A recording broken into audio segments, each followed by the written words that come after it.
So similarly, the message has become like nectar, and Sanyutam means perfect. So therefore, he says, Pibata Bhagavatam Rasam. So just like we drink the mango juice, so similarly this also is like a juice which has to be drunk. Pibata. Of course, it's not just drinking, but it's relishing the message. Okay, so one actually should relish this Bhagavatam Rasam.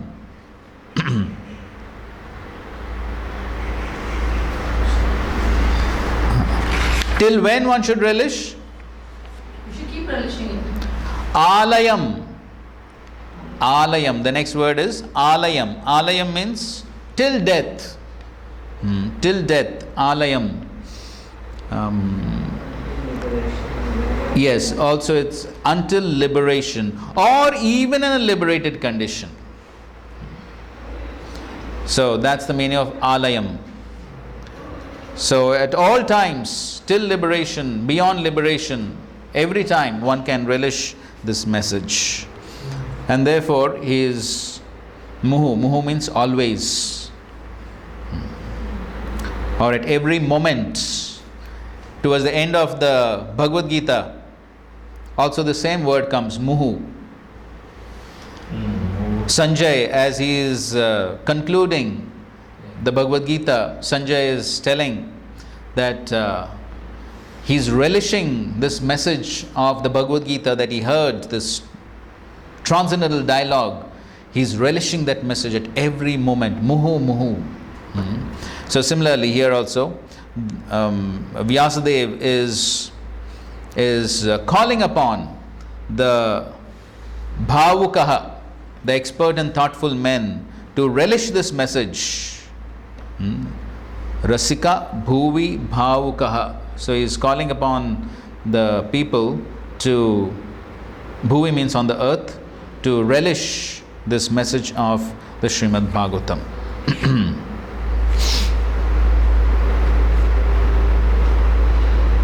Prabhupada is of course condemning the professional reciters who directly go into the subject matter of the rasa dance. Okay, now read the last paragraph.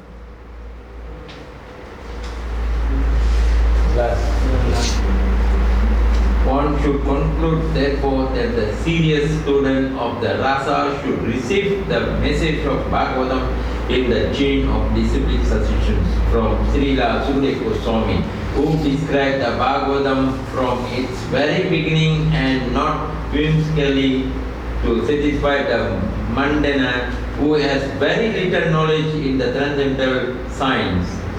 Srimad Bhagavatam is so carefully present that a sincere and serious person can at once enjoy the ripened fruit of Vedic knowledge simply by drinking the nectarian juice through the mouth of Sukadeva Goswami or his bona fide representative. Okay, so here again Srila Prabhupada is giving two qualifications necessary to relish the Bhagavatam. What is that? Sincere and serious. Okay, these are the two qualifications necessary to relish the message of the Srimad Bhagavatam. So serious means determined to follow the various aspects of devotional service, and sincere means without any ulterior motivations but simply with the motivation to please Guru and Krishna. So if one is sincere and serious, then one can actually relish the message of the Srimad Bhagavatam.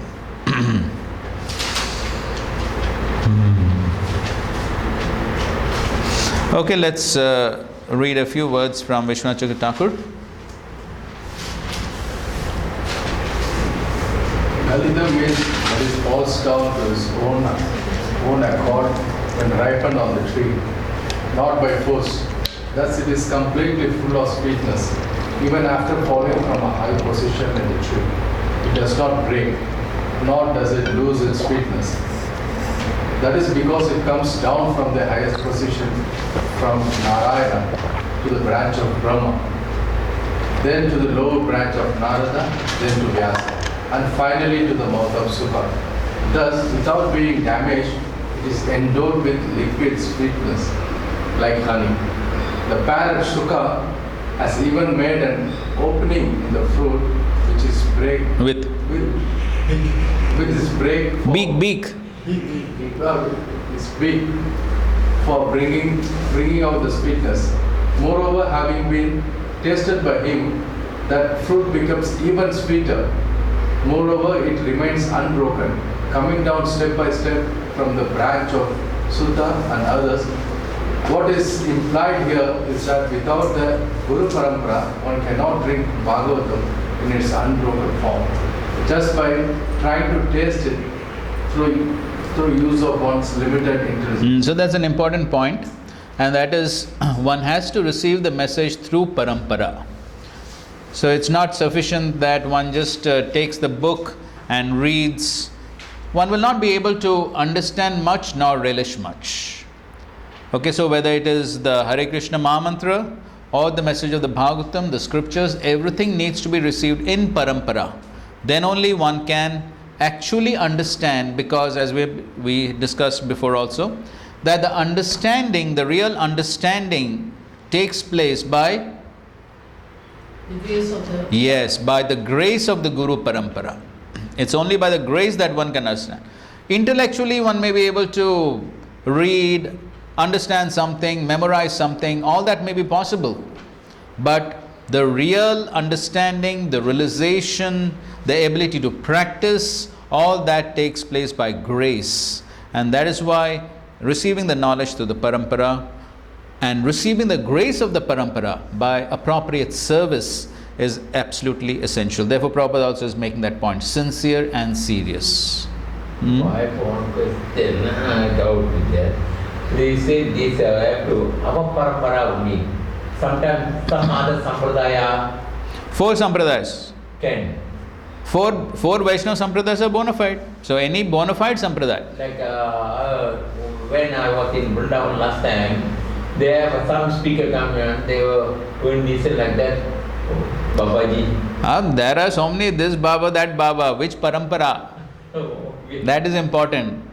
Not go and hear to some Baba. So in especially places like Vrindavan, there are so many people giving kathas. Kada. And unfortunately sometimes even our ISKCON devotees go and listen and think that we will get some nectar. No, that is not the way. As Sanatana Goswami has given warning. What is the warning Sanatana Goswami gave? Yes. Sarpa uchishta yatapaya. So the milk touched by the lips of a serpent becomes poisonous.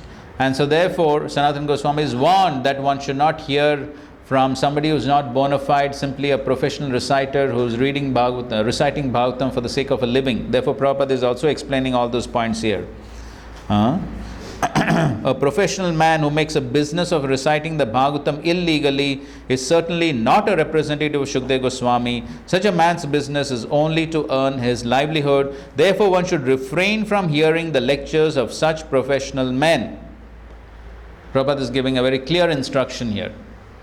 Right? So therefore, one should only listen to authorized devotees speaking the Bhagavatam. And as we made this point before also, that our purpose of studying the Bhagavatam is what? Culture. For what? The culture of... Okay, to understand the culture. Okay, re-spiritualize our lives. Connecting with Krishna through the parampara and pleasing Srila Prabhupada because he wanted us to read.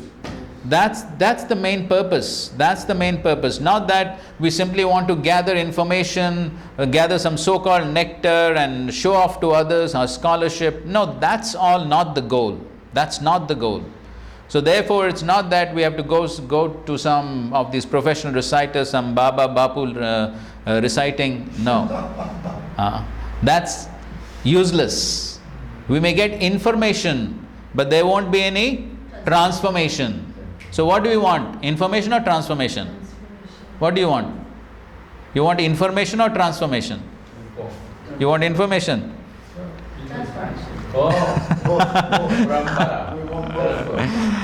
Yes, you can get both, no problem. But if there is a choice between the two, what would you choose?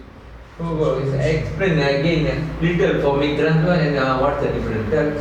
I can understand. No, he will explain. Okay, please continue to read. Sorry? You can. How should the fruit be consumed? That is explained. One should drink it, for this fruit is the essence of taste, rasam, devoid of skin, seed, and other objectionable parts. Laya means liberation, sayujya, or attaining the conditions of salokya, sarashti, samipya, and swarupya. The word alayam then means that the fruit extends beyond these types of liberation, because Bhagavatam is famous for glorifying the Lord's pastimes. Or laya can refer to the eighth sattvic bhava called pralaya, fainting. One should drink until one develops the 8 symptoms up to the final one, fainting. Okay, so that's another meaning of the word alayam. So it refers to one of the ecstatic symptoms. So one should drink the Bhagavatam till one faints in ecstasy. And then of course, and then one will continue anyways. Okay, go ahead. Though one will not be able to drink the nectar when one has fainted, when the fainting wears off, one again awakens to consciousness and begins drinking until one faints again. One cannot give up drinking. Thus the word muhur continuously is used. Or muhur can have another meaning. Though one has drunk it, by again drinking it, one develops more relish for it. This is surprising ahom. O knowers of rasa, rasika, this refers only to the devotees, for they develop rati bhava, which becomes the sthayi bhava. In that position, they can taste the rasa of Bhagavatam. Jnana yogis and karma yogis cannot claim this position. Though auspicious persons, bhavuka, you are most auspicious and all others are inauspicious. Okay, so an important statement here is, though one has drunk it, but again drinking it, one develops more relish for it. So that is the way for actually relishing the message of the Bhagavatam. The more one reads, the more one will relish. The more one studies, the more one will relish. And so that's the way one can increase one's taste. Rupa Goswami is saying something similar in the Nectar of Instruction. Which is the verse? 7th verse, Nectar of Instruction. That's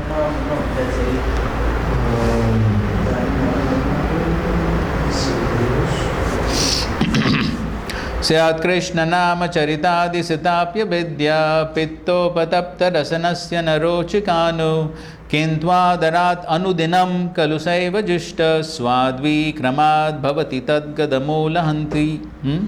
So there he's saying that Syat Krishna Nama Charitadi. So all these are for one who has pitta, for one who has jaundice. Then it's all bitter. The sugar candy tastes bitter for one who has jaundice. So similarly, Krishna Nam, Charita, Roop, etc. is bitter for one who has the jaundice of material disease. What is the material disease? Desire to lord it over the... Okay, to lord it over, ignorance, forgetfulness of Krishna, that's the disease. And so as long as we have this disease, we cannot relish the message. What is the solution? Just as the jaundice person, what's the solution for his jaundice? Yes, keep eating even though it is bitter. Then when he gets cured, it will become sweet. So similarly here also he says, Kintu, even though it is bitter, Kintu adarat. Adarat means? Respectfully. Yes, respectfully, carefully. Same thing Prabhupada is saying here also. We have been discussing that. So carefully, respectfully, Kintu adarat anudinam. Anudinam means? Every day. Yes, every day. Therefore Srila Prabhupada condemned Sapta. No, not Sapta. Not for 7 days and then forget it. No. Nityam Bhagavata Sevaya. Nityam. Every day one has to keep on reading. And the more one reads, the more one will relish, because Tadgada Moola Hantri, the disease will be totally destroyed at the root. Then when the disease of material existence is destroyed, then one will actually relish. Then one will faint in ecstasy on hearing the message of the Bhagavatam. Okay? Can you repeat what you were saying? Kintu what? And that's the 7th verse. Yes, 7th verse of the Nectar. You can read that. Okay, read. Bhuvi then indicates Vrajabhumi. Bhavuka and Rasika indicate the deer gopis. All the relishers of Krishna's rasa drink the sweetness of the rasa rising from his form, the Bhagavatam. Or Pibata Bhagavatam Rasamalayam can mean relish rasa up to the point of embracing Krishna. So there's another meaning of alayam, embracing. So till one comes to the point of embracing Krishna in the spiritual worlds, so till then, and of course after that it will be natural. Continue.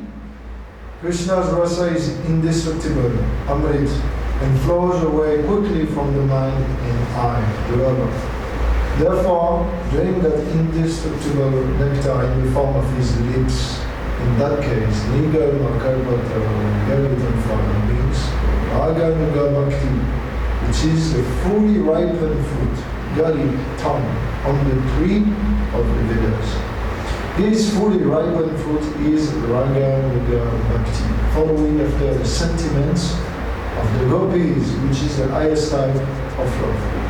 This is an acceptable meaning because, as mentioned in the Briya Brahmana Puran, the Vedas taking up the type of bhakti accepted the forms of hundreds of thousands of gopis and drank the sweet rasa of his lips. This very secret meaning can be seen in the prayers of the personified Vedas.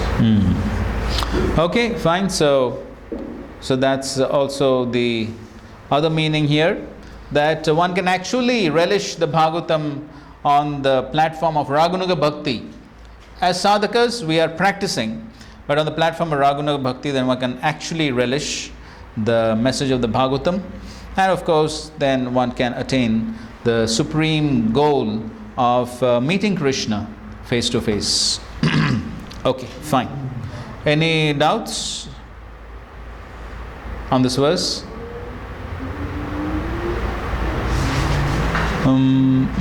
Okay, a quote from Srila Prabhupada on this verse, please read. So this verse recommends that Pibata Bhagavatam Rasam Alayam, Rasam Alayam, Alayam Laya. Laya means to merge. We are also merged into this material world. Just like your body, your mind. Your body, my body. My body is material. But I am the soul. You are the soul. I am merged into this material, but because I am spirit, although I am merged, I am not getting happiness. Just like if you are put into the Atlantic Ocean, you merge, but because you are not the living entity in the water, you cannot be happy. You cannot be happy. That merging is there, but you have to merge into the spiritual existence.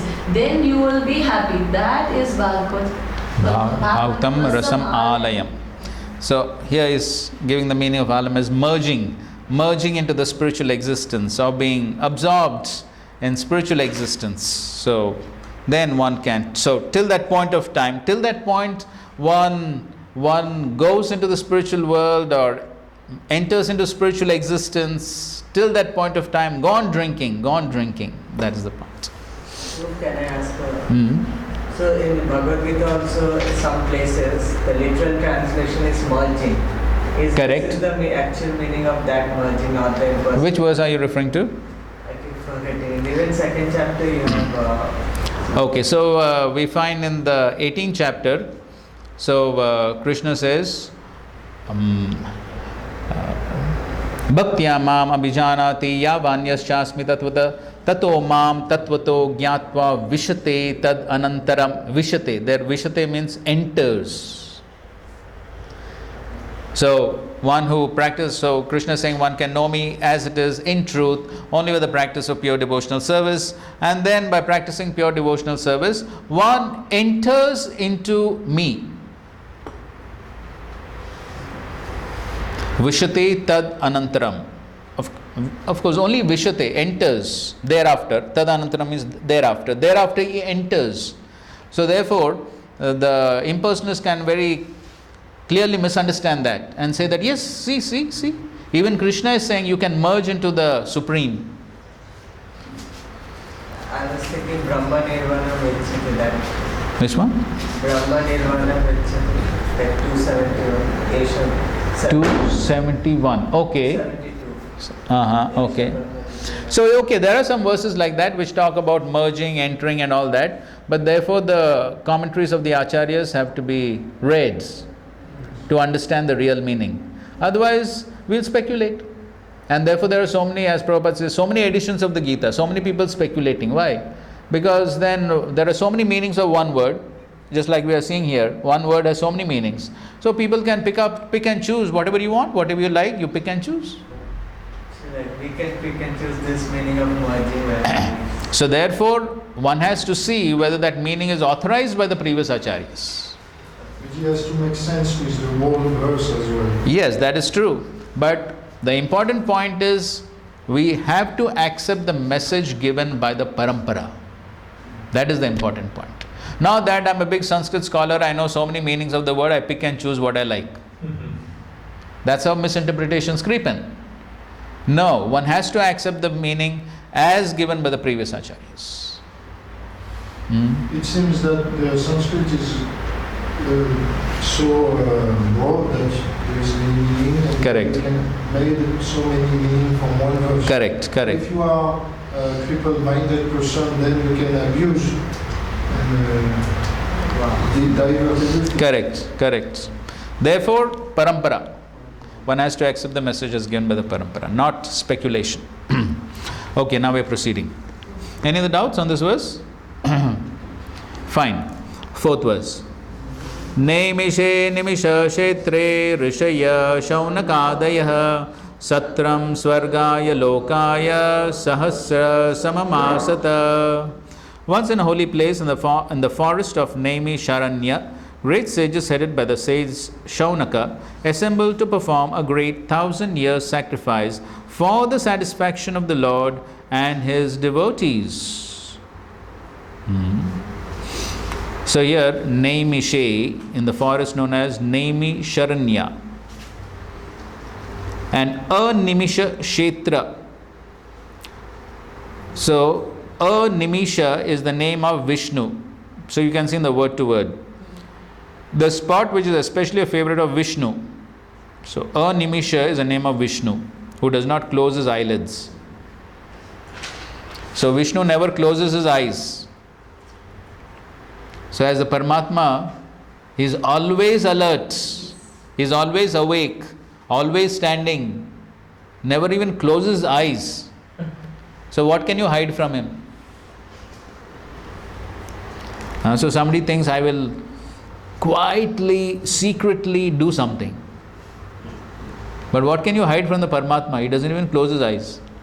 It is just like a child. My child will think I will run away from my mother, do something nonsense. But Correct. mother is always aware. Even Mahavishnu keeps his eyes open. Half. Yeah, that's what. So, all are forms of Vishnu only, no? Okay. So, Shaunakadayah. So, they gather to perform satram, sacrifice. For what? Swargaya. So, the word Swargaya here means the Lord, who is glorified in heaven. That is the meaning of Swargaya here. Okay, so they perform this sacrifice for the satisfaction of the Lord. That is the meaning of Swargaya. And Lokaya, and for the devotees who are always in touch with the Lord. So for their satisfaction, this Sahasra Samam Asata, for 1,000 years they perform this sacrifice. Okay, now we'll read a part of Srila Prabhupada's purport here. Okay, read the first 3 paragraphs. The prelude of the Srimad Bhagavatam was spoken in the previous 3 shlokas. Now the main topic of this great literature is being presented. Srimad Bhagavatam, after its first recitation by Srila Sukadeva Goswami, was repeated for the second time at Naimisharanya. In the Vayavya Tantra, it is said that Brahma, the engineer of this particular universe, contemplated a great wheel which would enclose the universe. The hub of this great circle was fixed at a particular place known as Naimisharanya. Similarly, there is another reference to the forest of Naimisharanya in the Varaha Purana. where it is stated that by performance of sacrifice at this place, the strength of demonic people is curtailed. Thus, Brahmanas prefer Naimisharanya for such sacrificial performance. Okay, fine. So there is some history of this Naimisharanya here. So read from the screen. Brahma created a wheel in his mind. The rim of the wheel is called a Nemi. That place where the rim, Nemi, fell off, Siryate, is called Nemisha or Naimisha. Okay, so that's the understanding of Naimisha. So Nemi means the rim of the wheel. So the rim of this wheel that was created in Brahma's mind, it's a mental wheel, fell at that place. Therefore, it's called Naimisha. Go ahead. This mental wheel created by me will be released. The place where the ring comes off will be favorable for performing austerities. So it seems that these sages approached Brahma and asked him, where should we perform the sacrifice? So in response to that, Brahmaji created this mental wheel and released it and said, wherever it falls, that will be favorable for the sacrifice. Having said this and having created the wheel brilliant like the sun in his mind and offering his respects to it, Brahma released that great deity, the wheel. The rejoicing Brahmanas, offering respects to the Lord of the universe, then journeyed to the place where the rim of wheel fell off. That forest became known as Naimisha and is worshipped by the sages.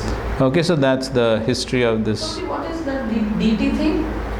The wheel is like a deity. That wheel that Brahma created. Go ahead. Having done that, the Lord then spoke to Gauramukha. The powerful demon was killed in the forest, Aranya, quickly in a moment, Nimisha. Thus, this place is called Naimi Sharanya. It will be very suitable for Brahmanas in the future. Okay, so there's another point here, that this demon was killed in a moment. This demon Gaurmukha was killed in a moment, Naimisha, in the forest, Aranya. So therefore, Naimisharanya. That's another historical point of how this name came, Naimisharanya. Go ahead. By using this word with this meaning, it is suggested that one should reside in this place for quickly killing the enemies such as the material desire. In the beginning, Saunaka and other sages were attached to Sakama Karma. Thus, the verse indicates they perform sacrifice for attaining Swarga. It is well known, however, that by hearing and contemplating various Puranas and other scriptures from Romaharshan, they became inquisitive about spiritual life. By association with Sutta Goswami, Ugrashravas, they developed a small taste for bhakti. Okay, fine. So, one can kill material desires in this forest.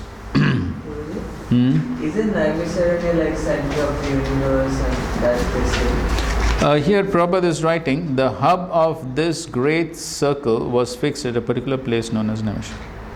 That's what is said here. Now, not said hub of the universe. It said that circle or that wheel that Brahmaji created. Of course, he says the wheel enclosed the whole universe, so could be said. It is the center. I have got it in different Yes, places so also. here also it's mentioned that. So the wheel is enclosing the whole universe, so then the hub of the universe is. Where is this place? The Romaharshan that you speak is the same that has Yes. been killed by Balaam. What's that? Romaharshan. Yes, yes, Same. yes, Sutta is his son. yes, Good. yes. So the Naimisharanya sages known Sutta from before. Yes, so after he was killed, after Romaharshan was killed and Balram empowered his son, that pastime is there in the Bhagavatam and Krishna book. Question, because that Bhagavatam has been spoken between Shukadev and Parikshit, between Vyasadeva and Shukadev. So Bhagavatam was spoken, but when Vyasadeva write it, he write when Sutta Goswami later spoken. Yes, So yes. It's not the same Bhagavatam, there is some other than.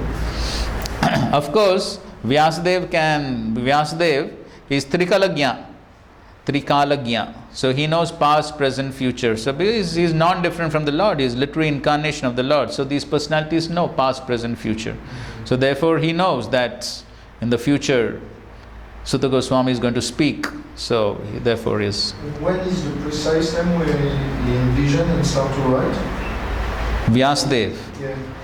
Before The- the starting of Kali Yuga, right? Yes, those details will come now. In the next few chapters we'll be reading that. Where is this place? Where is Naimisharanya? It's not far away. UP, Uttar Pradesh, close to Lucknow.